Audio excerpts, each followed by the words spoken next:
What's up, man? It's 2Sneaky, man. And we back with another sneaky video, you feel me? Back with another Tommyg video.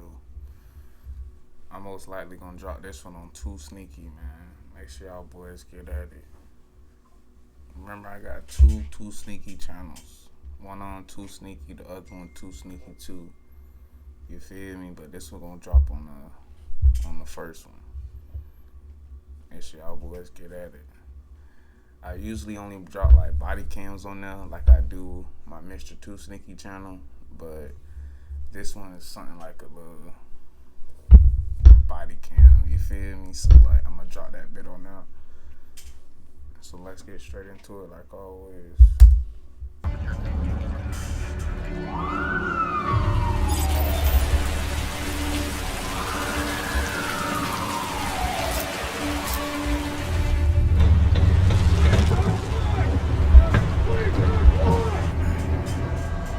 My name is Tommyg, and you might be wondering how I got here. Initially, I took a road trip to Memphis where I was going to be working with a nonprofit called We Fight Monsters to cover a story on human trafficking. But my friend at the nonprofit, Ben Owen, said, well, if you're going to be coming to Memphis, you might as well meet my friend Johnny Carter. He does undercover drug busts here. So of course I give Johnny a call, and like any true pal would, he invited me to a raid. You see, Johnny happens to be the director for West Tennessee Drug Task Force, so he has the pull to actually invite me to a raid where we'd also be meeting up with members of MEMPHIS, SWAT, and other law enforcement agencies. Seeing as I've spent much of my career on YouTube covering the criminal side of the coin, I thought this would be an interesting opportunity to interview law enforcement and hear their story. And growing up as a bit of a pothead and rebel in high school, I've always had a little suspicion about police and authority, partly because I had trouble accepting that someone with a badge had the power to send me to jail for reefer, and partly because I was probably paranoid in my smoke-filled car. But as I've gotten older and lived in more sketchy neighborhoods, I've come to realize that good and accountable law enforcement is essential to a safe community. So in this episode, Technically, if a nigga sell weed, marijuana, however you put it, fool, that don't supposed to be no damn drug bust. If he messing with fentanyl, alright, get him. Get him. If they doing a drug bust with any type of marijuana, fool, we don't condone that. Bitch, we don't condone that, bitch. We do not condone that raid, bitch. Fuck the police for that raid. I don't know, nobody told Dad to do that raid. If he messing with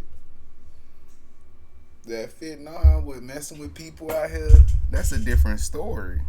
That's the whole different story, nigga. I should be in that raid at that point. get to witness a raid, I get to ask law enforcement all the sorts of questions you might also want to ask, and towards the end, good old Johnny has to draw his gun, but more on that later. This, folks, is inside an undercover drug bust. Let's get into it. I don't trust nobody with who do a drug bust. I think they stealing some money and some, yeah. I don't trust no law enforcement with no drug bust. Hell no.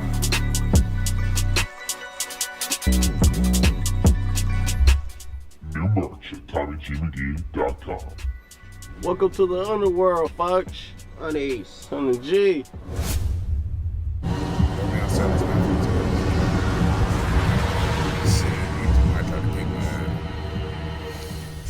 6 a.m. in Memphis, Tennessee.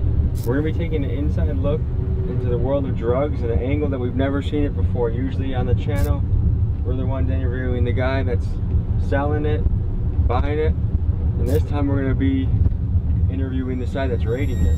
So I think we're going to learn a lot.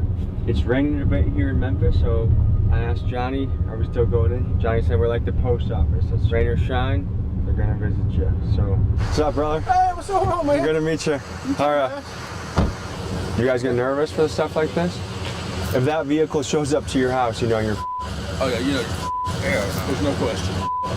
And how many overall men you think will make this breach? So it'll be one SWAT team that'll make the breach. And then once the SWAT team secures the house, everybody's in cuffs, they've checked it, they'll do a secondary check. Then the it's only gonna get like 2 or 3 people out of this. Damn, waste of time. I'm trying to tell you right now, if this about, I feel like, look, the niggas don't know. Food. Drug bust is no point because drugs is what lift up the economy, fool. Like, fool, you know that. All these fool, that's what real deal run America, bitch. Like, bitch, y'all doing the drug bust for what? To be cool? This better be a. Only way I'm agreeing with this video, if this gotta be a fentanyl. If this ain't fentanyl and this is freaking a person who just freaking trying to survive out here, I don't condone it. Do you get nervous before stuff like this?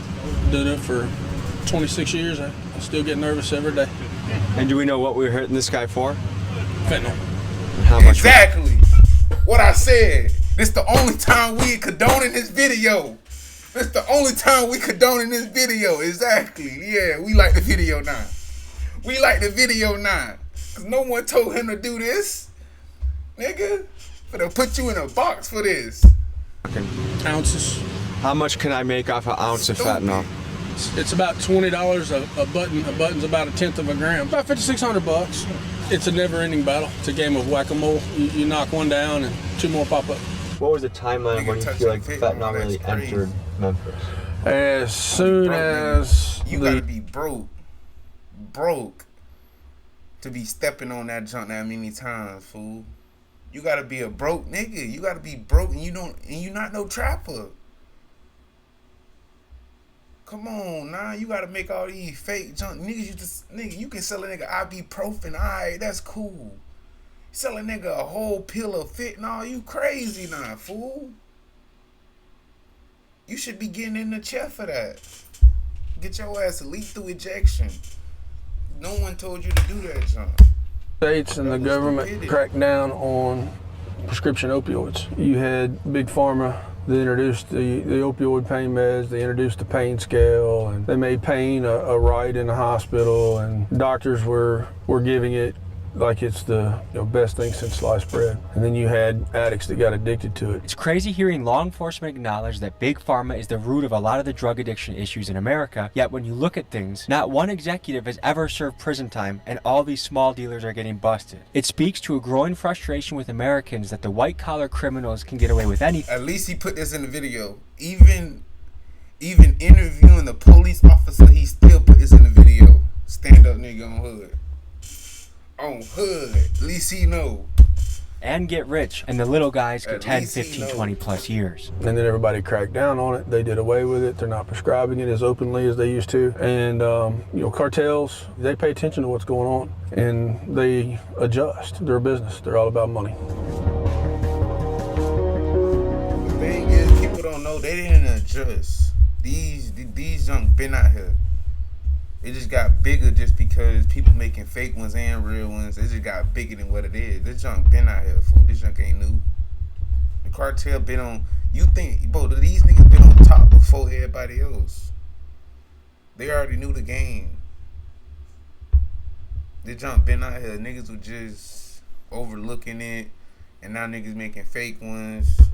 You feel me? The police, like the nurses and junk ain't giving it out to people. Some niggas making fake ones. Yeah, this probably the best video now. Cause this ain't no weed bus. This ain't no marijuana bus, boy. This ain't no trees bus. Nigga, this is a nigga who supposed to be going down for this. Cause no one told her to be selling this junk. So right now we're traveling in a convoy. Oh yeah. Around how many men would you guess are gonna be on this operation? Oh geez, 30. 30. So 30? what we'll do is they'll go in and secure. They'll do their initial entry, the initial search. They'll get everybody that's out in the open secured in handcuffs, and then they'll do a secondary search for anybody that might be hiding, and then we will start the search. Before we see this raid, I wanted to get the scoop from someone who's been raided a few different times. This is Fila. He was a big Memphis drug dealer and OG back in the day, and this is his story.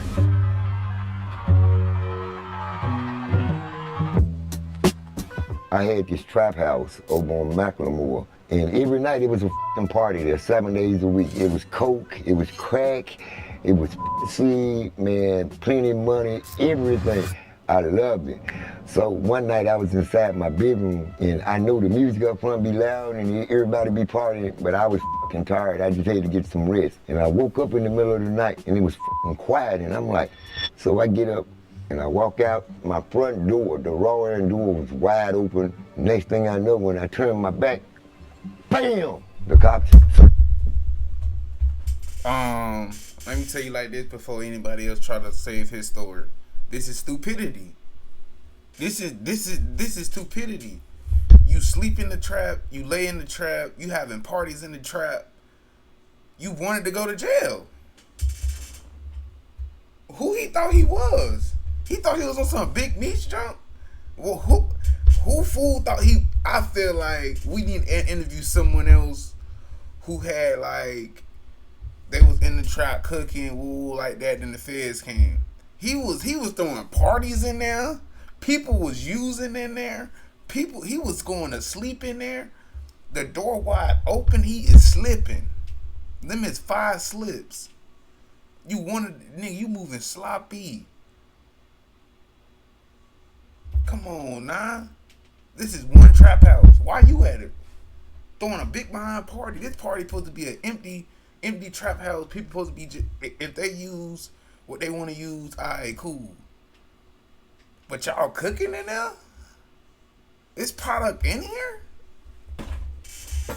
This is stupidity. Take me to the door and I look out on the porch and everybody that was in my house was handcuffed and laying face down on the ground. That's very like, why is y'all going to party at a trap house? So there's a trap house right next to a sheriff's deputy? So that's probably why they're not selling as much out of that house and going to other places. Okay, so they're at the front door, they're preparing to go.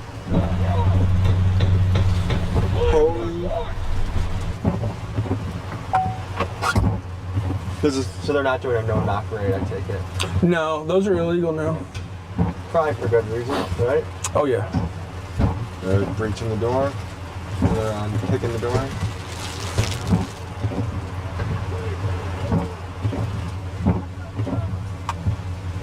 Did they kick the door? So he's not complying, or is he coming out? So I really don't know at this point. If there was going to be a shootout today, this is the moment when it would happen.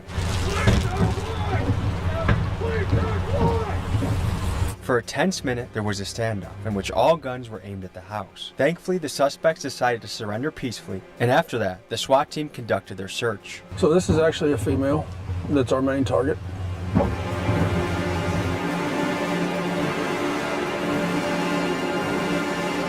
Damn, can you imagine raining out, you're woken up at 6:20 a.m. in your underwear and you're taken to jail, and that, how many years is a guy like this facing most likely? Like, so it depends on the amount and their criminal history. 2024. I'm sleeping in the house I'm selling in. It's crazy. Again, ain't no product in my house. I put that bit in the backyard buried before I do that. That bit not sitting in my house at all. 2024. I can cook, make it, or whatever in the house. No product is not in the house though. The boy, I feel like this is not smart. It's not smart. You don't supposed to be laying up with your product. Why you laying up with 40 years? Bitch, you laying up with 50 years to life. You real deal laying up with the death penalty. What is you doing, bitch? If you don't hide that junk somewhere. Sale of fentanyl's a Class B felony. That should be that bitch should be a Class B. No one's trying to do that. That it carries. Class C, Fentanyl Class is F, like whatever playing you Russian call it. roulette. You don't know if you gonna You should hit not be this shit selling or that gonna shit. die or not.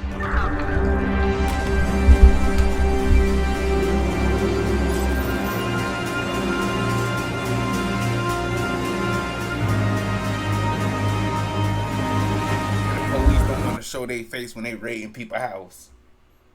The police don't want to show their face when they raiding people's house.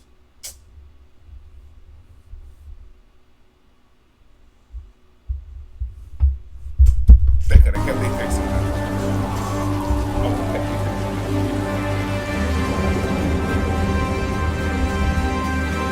We need to know the heroes saved 6:30 from a.m. the the raid was fentanyl. completed without a hitch.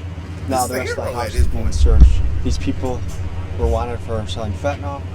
I guess we've been doing this job covering the underworld long enough that I can say I've never met anyone that I would consider evil. I meet people that make really bad decisions. But you gotta draw a line in the sand. Like, is someone that sells a large quantity of fentanyl, are they evil? Or just a good person making bad choices? No. Like, what level? A good person making bad choices is a good person who's selling people ibuprofen, freaking selling people freaking smart, like Smarties or something, selling a nigga a whole pill of baking soda, big food.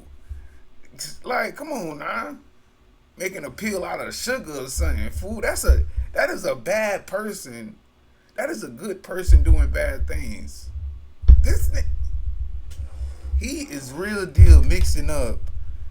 This is a bad person mixing up basically freaking rat poison inside a whole pill. Man, that's like, come on now. It ain't no good in that. My pocket's low. It's a lot of ways to make a fake pill without killing a person. So free. Nigga, I ain't even living no big ass house. You want to sell fake junk to people? Your grace do you give to somebody like that? Got your It's ass a easy from job. the outsider, like, oh, the guy just selling drugs to pay his rent. No, Like, he not. I don't think it's right, but I get it. Okay, that's one level. Another No, is she just hell sold a nah. dose. The person who would have said that, I would have backslapped him. Hell nah, there's no way he say that. Person who do that, they sell that white girl. You feel me? They sell them real yes, or they moving trees. You feel me? They moving marijuana. They moving Mary Jane. Then the people who trying to survive and pay their bills. You moving. I killed my brother. Like, now it's personal. Like, how many bodies are attached to this fentanyl game? And then, A lot. you know, when everything is said and done, how much of this just has to do with poverty and rough situations? We were at a Texas prison recently, and not one of those guys came from an upper middle class home with two parents in the household. Like, show of hands, who would say they grew up in poverty? Show of hands, how many of you had your father in your life growing up as a kid? How many of you didn't?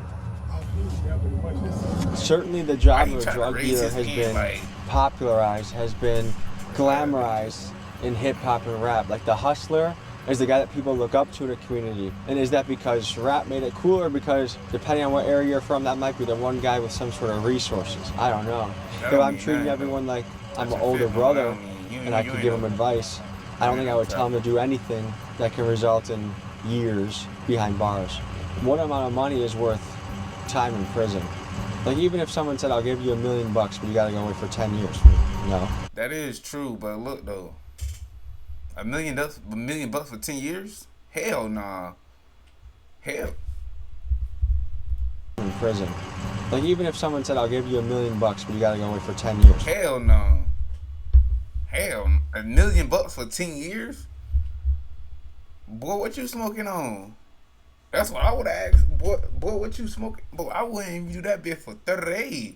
I need a meal.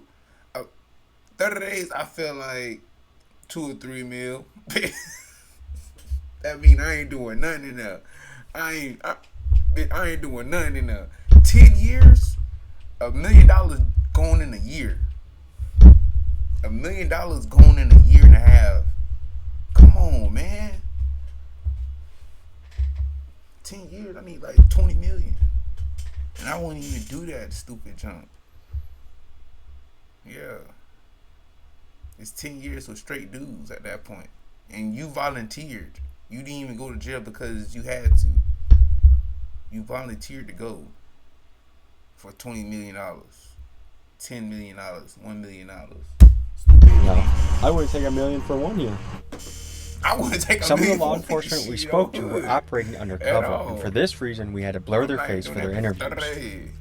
For the average guy in the streets out there, can you remind them how much of a bad idea having a switch on you is? Turns it into an automatic pistol, which is an ATF violation, which is a federal crime, you know. And once we do our job, what the actual prosecutors do with it is kind of up to them. The other big problem we're seeing right Covering his voice ain't doing nothing. People can still find out who he is. Man, is that, man, we're grabbing these dudes and putting them in jail for serious violent crimes, and they're getting out, you know, in a day or two. Like murder? Murder. It's all in the news right now in Memphis, man. They're released their RLRing guys on first-degree murder charges. What? Yeah, oh yeah. It's in the news. I mean, Because it's innocent till proven guilty, or like what's the rationale for that? their rationale, I think, is that they're like, well, you know, you're innocent until proven guilty. And then they're like, well, this person they arrested doesn't have a job, and they live at home with their mother, or whatever. And I understand a little bit of that. I can empathize a little bit, but when it's a violent felony, bro, and the other thing is, you're right, it is innocent to proven guilty, but law enforcement, I've been doing this for 18 years, man. And law enforcement, in my opinion, we don't put charges like aggravated assault, aggravated robbery, murder. We don't put those charges on people just with a little bit of evidence to make it probable, right? Probable cause. We don't do it. It is hard evidence, man, because I don't Hell nah. Hell nah. Whatever he's saying is lying. Hell nah. Hell nah. Nigga, you will put attempted on a nigga just by somebody else saying he saw him there. And that nigga was in Hawaii somewhere. He didn't even see the nigga there. But he still got an attempted murder charge on his criminal record when you get him though. Cause he's guilty until proven innocent. What are you talking about? That evidence, he gotta prove evidence that he wasn't there. And y'all gotta prove evidence that he was there. You think when the crackers pick you up, they got evidence every time? That's what crackers want you to think. And that's what he wanted you to think. Oh, nah, if we picked him up and, like, he got a murder charge like that, oh, nah, we got strong evidence on him. They lying. If that was the case, then you would have been sentenced him. Why the fuck he sitting there for trial and junk? Y'all would have been sentenced him. Why, bitch, why you asking me questions? Why you asking me all this junk if you got all the evidence? They lying. They thought they trying to get us. You're lying. That's why your homeboy turned around. He was like, yeah, he lying. He lying. Even if we have doubt, we're not gonna arrest somebody on a charge like that unless we're Hell no. convinced that they committed a crime. The repercussions of you just being charged and arrested, and maybe even being released later and found that you're innocent of it, like that can follow somebody for the rest of their life. Right now, the people I'm most afraid of are typically like the 15-year-olds. This is Steve Moore, the district attorney. Right now, I'm talking about 11, 12, 13, 14, 15, 16. Them boys got it on them. They play too much. Fool. And that's what older jits, fool. Older niggas, fool. All that little trying to calm a jit down. Nah, let him feel something what he got in his hand. He want to hold in his hand, right? Let him feel it. I ain't finna doing all that. Hey, put it down, little jit. You ain't really want this. You don't want that time, jit. I ain't doing none of it. I'm a real street nigga. I ain't doing none of it, nigga. He got one more time. Fuck wrong with him. Shelby County. He and his team of 110 prosecutors set the tone for how crime is fought in Memphis, the most dangerous city in America. Some in the city praise him for things like increasing funding for the homeless and ending the illegal practice of 48-hour holds of suspects without probable cause. But others, including some of the cops we spoke to, thought he was soft on crime and deserved blame for some of the lawlessness in the city. This is what he had to say. Let's dive more into the juveniles, because what I've noticed in traveling the country and being in some of the craziest areas is it's the younger kids, 13, 14, 15-year-old kids that you sometimes have to be the most afraid of. How do you curb them, but also not just give them a free pass to get out tomorrow and do it again? There are two particular types of crimes here in Shelby County that we're really concerned about with under 18 crime. One is car break-ins and the other is car thefts. One of the things we're doing to address that problem is we've set up in our office something called the CARS unit in our juvenile court team.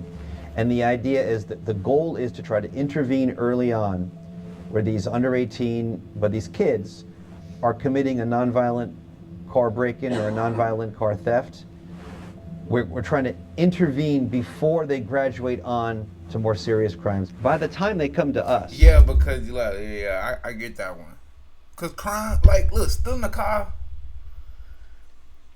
Nah, look, if stealing a car, no reckless driving, he really didn't do no crime besides take somebody's car without asking. Bitch, he really did. But that really ain't no big crime for real. Yeah, he broke in somebody's car. Did he really? He just picked the lock, G. Like, he just stole somebody's car without asking. That's what I say. That ain't no big crime. Like, a long time for that, that's crazy, I feel like. But most of these crackers give niggas the time. Like, they be giving people a lot of time just for the value of the car. Bitch, like, what the fuck? they're already down the wrong path, right? What we really want to do is intervene more upstream, earlier in their lives, where it can be more effective. The people that are doing the killing, especially the young guys, like, what is the psychological profile that it seems like there's been such a loss of value in life? Mm-hmm. What is that? I don't think a lot of these killings are done with any real thought put into it, right? I think it's an emotional response at a moment's notice. So impulse control issues? Very much impulse control. I mean, that's why you're seeing most of these young people that, you know, in their teens that are committing a lot of these crimes. It's impulse control. For whatever reason, I don't think they understand the ramifications and the depth of what they're doing. Do you think the killers they understand? They understand. You can't put that past them. They understand what they're doing. They know if they pull that junk, that boy ain't breathing no more. They know that. I feel like them boys, them boys putting their emotions in it, fool. And these niggas, they let a dude, especially these niggas be letting these dudes with no fathers, like they said, they put their emotions on they wear their emotions on their shoulders. You can wear your emotions on your shoulders, yeah, but look, when your emotions out in public, fool, that gonna be hurting people, fool. That's why Jits out here real deal picking up irons, hitting people with it for real, just because they putting all that over emotion. They mad because a nigga did this. They mad because a nigga stepped in his shoes without apologizing. They mad that he got beat up in a fight. Emotions, fool. Niggas ain't really sliding for no reason. Like, for no real reason. These niggas acting like they Luigi or somebody. Sliding for the people. You talking about sliding. Man, so-and-so got 2 bodies. He got 3 bodies. You know, whatever. That's how they look at it. It just continues, man. So for someone that says, like, wow, man, people are in tough situations, poverty. No such You're making excuses, man. Because you can say it's because they come from, you know, an environment that doesn't give them chances. That's bullshit, man. I don't want to hear that. It's still the United States of America, man. If you make the decision to make your life better, you can make your life better. What's going through your head right now? You can't do that with everybody, no. You know, some people like doing that with people. No. You feel me? If a jit 11, 12, 13, 14, they mama struggling, what you want them to do if they can't get no job? I ain't talking about slinging on, though. Skip that part. I'm talking about selling, stealing. What y'all want him to do? Cut yards? They ain't gonna pay my mama bills. They ain't gonna put food on nobody's table. They gonna get you a little snacks out the stove. What we doing outside? We can't steal, we can't sell nothing, we can't pimp, we can't do none of that. What we doing outside? We can't get no job at that age. Come on now. You gotta look at the environment. People be trying to put the environment out there. It is the environment, nigga. Fuck is you talking about? For these shootings, probably not. Niggas stealing, nigga trying to get some money, niggas selling. That's what it is. It's poverty, nigga. We from the hood, sleeping on the floor, nigga. You tired of sleeping on the floor, right? A 9 to 5. I'm just glad everybody's safe. We're safe, the bad guys are safe, nobody got hurt, so that's a good thing. And then, of course, we found what we were looking for, so that's an even better day. Were there any weapons found? No weapons, surprisingly. How often do you find a switch when it comes to a fentanyl bust? Switches are all over. the external switches. Now they've got internal switches too, which are harder to you have to break the gun down to find it. Over the course of your career, how many raids, busts do you think you've gone on? Oh Jesus, well over 1,000. I've been in law enforcement 26 years, full-time dope and gangs for 21 years. I do How many times? anywhere from 1 to 6 a week. So that's a lot of math this early in the morning. Does it feel like you have a wild job? It used to. It's kind of become the norm for me now. I mean, I still love it. It's still exciting, and it's still a community service. My boy looked like he was sitting in the car the whole time. I think everybody who went inside, I think he just did get to talk people after, cause he got a pen on him. He just a dude when they arrest everybody, he walk outside. I mean, he walk in there, give notes and junk, looking around, looking for the junk. That boy ain't see no action. He lying. He got a pen on him. That boy be writing junk down. Fool, he wasn't in it. He act like he was in the field with SWAT or something. He act like he was on the field with SWAT, nigga. Oh, hood.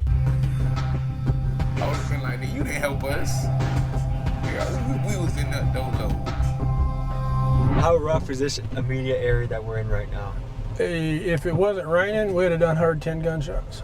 So rain almost helped the operation? Rain helped keep us safe, absolutely. There wasn't any lookouts, there wasn't anybody out. So we're going to go ahead and process the evidence, count the money, do some field tests on the narcotics that we seized, and start the process that nobody wants, and that's the paperwork. All right, guys, we'll see you at headquarters.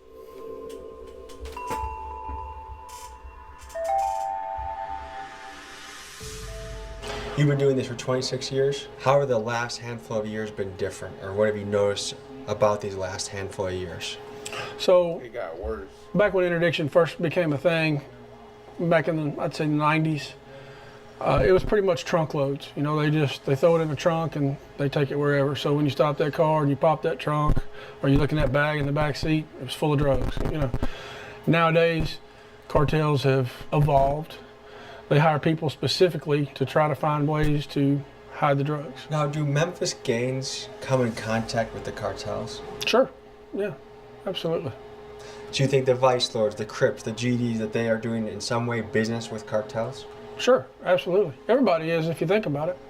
I mean, even I have been watching this video and getting all the tips he know. Oh, so he said okay, we working together. That finna stop. Big. Okay, he think we talk, we don't. Big. I'm writing everything down. Oh, they come at 6 o'clock. That ain't finna happen no more. He think nobody be out there when it's raining. People finna be out there when it's raining now. Okay, I would have been in there writing notes in this bed. You better watch Tommy G video. My boy giving up the game. Y'all don't know that. the user is indirectly doing business with the cartel. How has the game changed in the last couple of years? And that would have Oh, stopped. it's constantly evolving. I mean, every day you wake up, it's something new. Really. It's a different way of hiding. It's a different way of selling. It's a different terminology. It's a different drug. As we were sitting in Johnny's office, the interrogation of the suspects was happening in the room next door, so I peeked around the corner to see if I could hear how it was going. I tried to imagine how the suspects were feeling, knowing that if found guilty, they faced years of their life in prison behind bars. Is there any misconception about your line of work that you'd like to educate the public on? There's a difference in opinion, which is what makes America America. Everybody has their own opinions. Some people think, oh, the war on drugs, we're never going to win, and we should leave these people alone, let them do what they do, and they're not bothering anybody but themselves. Some people think they ought to be locked up and the key thrown away for the rest of their life. Personally, I'm somewhere in the middle there. I think if we can help somebody and we can rehabilitate them, there are some people out there that probably need to be locked up and the key thrown away, and that's those evil people that I've stared in the face over the years. I feel like the ones who selling this, yeah, you can do that to them. The people who trying to survive, yeah. What do rehabilitation for to do? Because they didn't do nothing. My boys was locked up for freaking for gas, for trees, for marijuana, my boy, and now all that junk legal. What was the point of locking him up if y'all was about to take his idea. All these people locked up for marijuana. Now y'all make the junk legal. You took all their ideas to make it legal just to lock them up. Now we finna rehabilitate the world. Y'all, nigga, what? You got niggas locked up for life, 20 years, 30 years just for that. How long can these interrogations go for? Oh, I've had them go 30 seconds to 4 hours. When people are in the interrogation room, what percentage of them talk and give up information? So the majority will talk and will give up some amount of information, and that doesn't mean that they cooperate. This year alone, we seized over a ton. Don't let him fool y'all like that. The majority of them start cooperating, but that don't mean they told anything. A lot of them give it up, but that don't mean they cooperated. That's a lie. Don't let him lie to y'all like that. My boy told. He told. That is telling. That is telling. He tried to squeeze that in there. We ain't finna get caught on that one. Nah. Of narcotics since January 1. Nah. What percentage of that is non-weed tonnage? Oh, the majority of it's weed. Do you ever feel like when you bust a house for weed, you're like, Exactly. "Wow, Why it's y'all weed." doing that? Yes and no. The majority of that came off the interdiction unit, off the interstate. It was coming out of California or Colorado, places like that, coming across. Right, that's right. Oklahoma. Oklahoma's a big one now. You were speaking earlier about the Chinese marijuana industry, and that's Oklahoma's ground zero for that. This person here Chinese is trying to really make the decisions that would determine just got how many arrested. years of their life will be spent behind bars.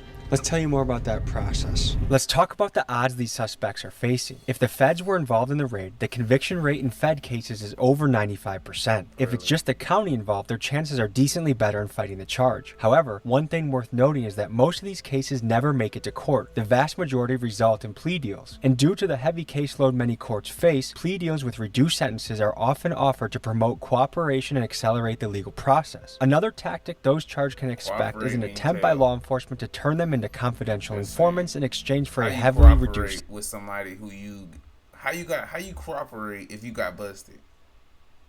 You got busted with junk on you. How you cooperate? Telling on somebody else. See, a learning experience. Make sure y'all boys know that. A cooperation mean telling. If they give away key evidence, this information can be used to obtain a warrant to raid the next dealer in the chain. The flip side of this, of course, is the extreme danger of being found out to be a snitch. All right, we're going to walk over here. We're going to start going through all the evidence that we recovered from the house. We'll do some field tests. We've got to count the money and go through everything. What is the true economic opportunity of doing this? Someone running a dope house, what type of money are they making monthly? Roughly, I'm guessing $15,000. And due to civil forfeiture laws, is that money now your squad's? So to speak. There's a whole lot of paperwork and a whole lot of hearings that go along with that. We can't just take your money. We can't just say, oh, it's drug money, let's take it. Civil forfeiture is the highly controversial practice in which law enforcement can seize the property of someone suspected. 2024, we got the drug and the money all together in the same room, in the same house. We all under the same roof. I feel like that is stupidity. This is 2024. Everything is separated. Me, the money, and the money can be next to each other. But we can separate all three if we can.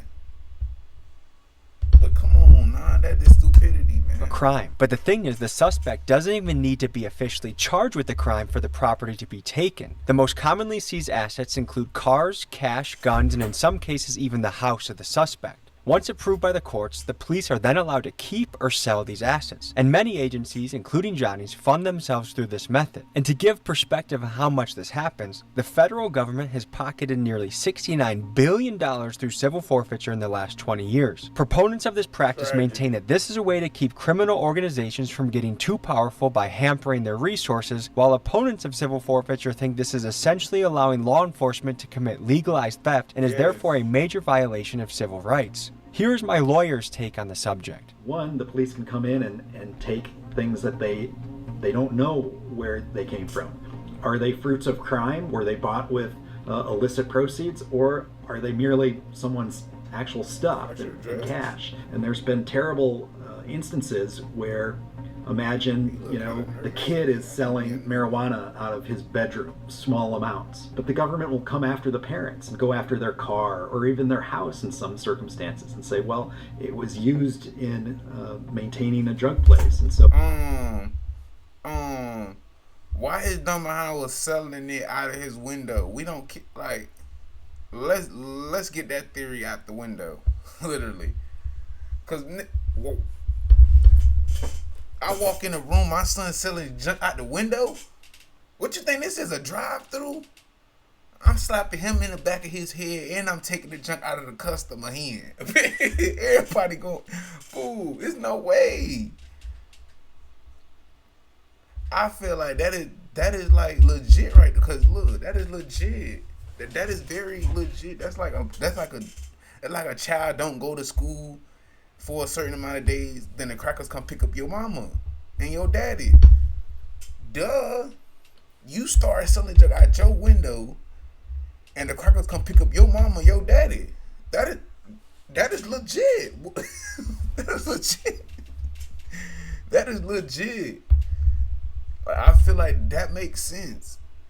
We need a new lawyer here. We need him to piggyback off what he said, but make it better. we're going to seize that asset. We see this a lot with people who don't trust banks.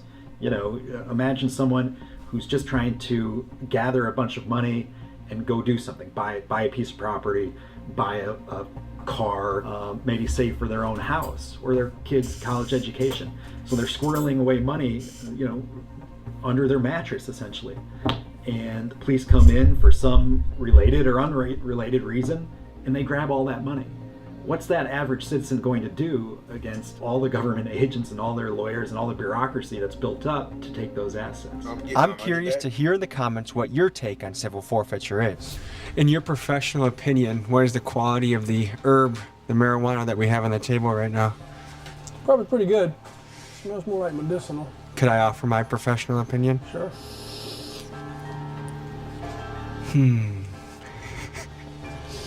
Did you ask them what the strain of this might be?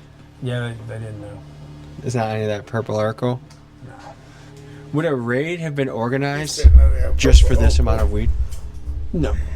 You know my boy Tommy G been around the block now, so like he might know. But pounds no, and pounds we need everybody eyes on it. Let me see about it. Tell me about We the gotta fake see it. perk 30s that's been coming up in the streets. Fake, Oh yeah. God, they're everywhere. They're everywhere, and they're so easy to tell. Real perk 30s are not as plentiful as the fake perk 30s that are coming out. So we'll double count all this, but these are in $1,000 stacks. So if they're all correct, that's 2, 3, 4, 5. This one stack right here is going to be $8 grand. Shay, on that tablet right there, 5,000 from the third drawer, room 3.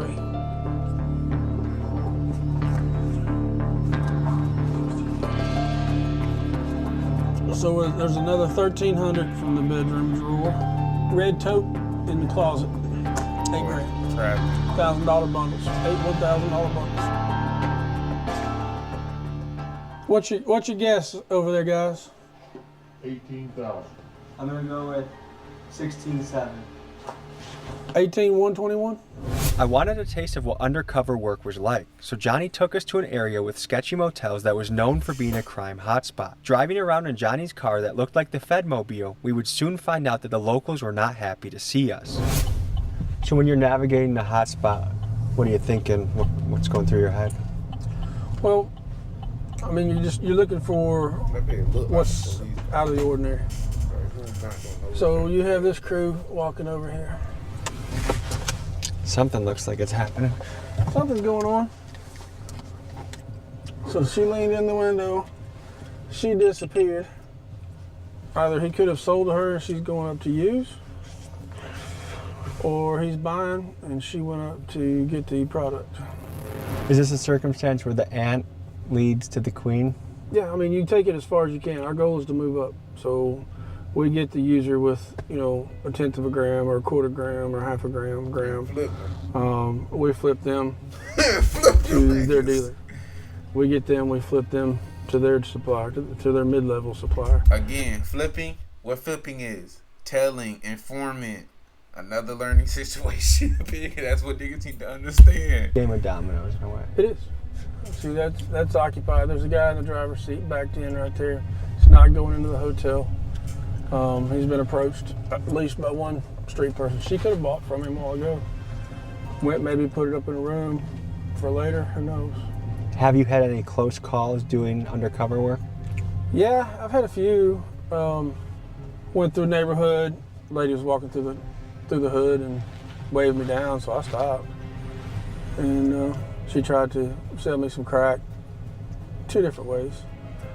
2 different kinds Both of crack. types of crack, huh? Yeah. Damn, you must have looked like a good customer. And that turned into me trying to arrest her. That turned into her fighting, and that turned into her pimp coming out and fighting with her against me. So I was 2-on-1 for about 6 or 7 minutes. This is the days before tasers. Uh-oh, the guy that was... Yeah, I'm watching him. And the guy behind us was the dealer, right? Potentially. Potentially. That's cool. He's filming the car.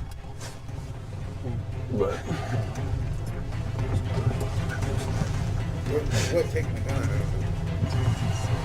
Project got to film the car. This sketchy potential criminal reverse Uno'd us. You see, instead of Johnny pursuing him, he began pursuing us in an aggressive manner. Folks, in the shadowy underworld, the laws of the jungle apply, and territory can be fought over fiercely, and apparently we were not welcome here. Oh, he's heating up. oh, he'll be fine. He's trying to get up on the director of drug task force car. Let's see if he follows me in here. If he does, yeah, I didn't think he was. You gonna call the boys on him? No, I was fixing to stop him. No, I can still follow you. Is he still sitting there? Oh yeah, he's moving on now. Yeah, I was a little concerned about getting boxed in. That's why. That's the kind of stuff right there. I mean, that's in every neighborhood. Like you come in And to a look how neighborhood. long it took him to just to get his firearm though. He had to.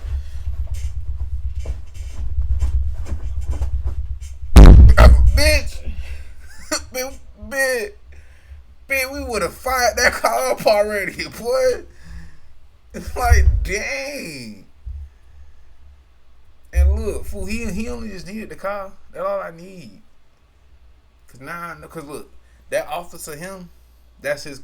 He gonna pull up in this same car. He pulling up in the same car. That's all we need. Got him. You're not known in that neighborhood. You're not welcome in that neighborhood. Got him. They're going to be coming up on you. They're going to stop you. They're going to want to know what you're doing there, and that's the part of the undercover risk. Man, this is a job that puts hair on your chest, huh? Yeah. Yeah. I tried doing it for 23 years. 23. Absolute Tom. pleasure. Thank you, man. What's going on? 23? I thought he said 26, 27. Is I'm tripping? Or he did 5 years somewhere else, 4 years somewhere. I might be tripping. Thank you. Folks, stay in school. Don't do drugs, except for the ones that he can't find. We'll see you guys next week. Peace. Oh, hood, the ones he can't find. You thought my boy didn't switch. You thought he switched? He just had to make sure y'all boy get a little information y'all needed. That's all he wanted. A little details in it. Give y'all a little information and junk like that. But yeah, man, I'm be dropping this one on 2Sneaky, man. Like always, like I said, man, make sure y'all boy like, comment, and subscribe on the video. And it's 2Sneaky, man, and we out with it. Let's go.